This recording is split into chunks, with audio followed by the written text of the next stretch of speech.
बच्चों, आज हम रैशनल नंबर्स के बारे में पढ़ेंगे।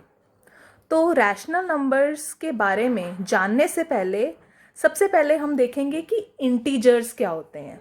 तो आप सब ने इंटीजर्स के बारे में तो पहले से ही पढ़ा होगा, तो मैं आपको बस थोड़ा सा उसके बारे में बता देती हूँ। जैसे कि हमने ये नंबर लाइन बनाई, इस पे हमने नंबर्स लिखे। सबसे पहले ज़ीरो के राइट साइड पे पॉजिटिव नंबर्स लिखे और लेफ्ट साइड पे नेगेटिव नंबर्स लिखे। तो पॉजिटिव नंबर्स को हम कहते हैं पॉजिटिव इंटीजर्स। तो ज़ीरो के जितने भी नंबर्स हैं राइट साइड पे, उनको हम कहेंगे पॉजिटिव इंटीजर्स। उसी तरह ज़ीरो के लेफ्ट साइड पे जितने भी नंबर्स हैं उनको हम कहेंगे नेगेटिव इंटीजर्स। तो इंटीजर्स की डेफिनेशन क्या हुई? Positive numbers plus negative numbers zero के साथ। तो अब रैशनल नंबर्स क्या होते हैं? रैशनल नंबर्स जैसे कि 5/6, 3/12, 7/-9। तो क्या हम रैशनल नंबर्स की डेफिनेशन ऐसे ही कहेंगे? नहीं। वो नंबर्स जो p/q की फॉर्म में लिखे जाते हैं, p/q की फॉर्म में लिखे जाते हैं, जैसे कि ये सभी नंबर्स, इनको क्या कहेंगे हम? Rational numbers.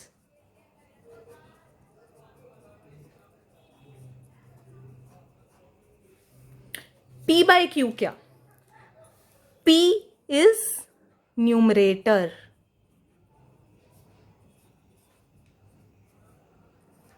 and q is denominator.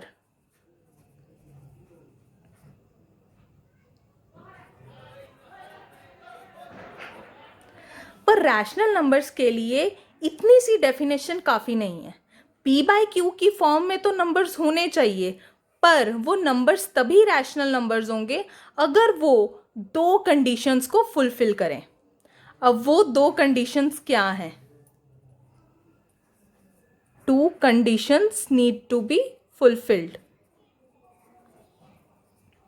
सबसे पहली, p और q दोनों ही इंटीजर्स होने चाहिए,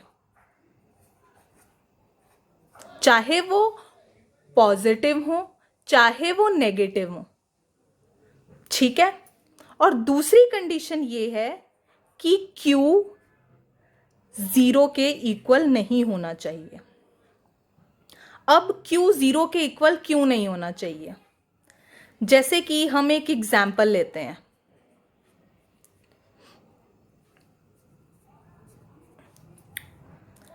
3/0 का।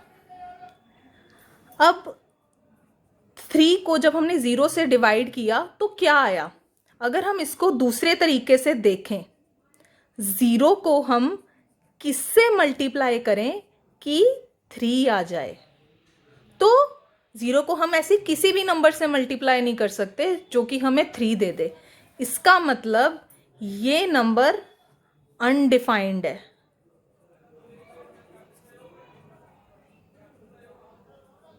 इसीलिए डिनोमिनेटर कभी भी 0 नहीं होना चाहिए रैशनल नंबर में।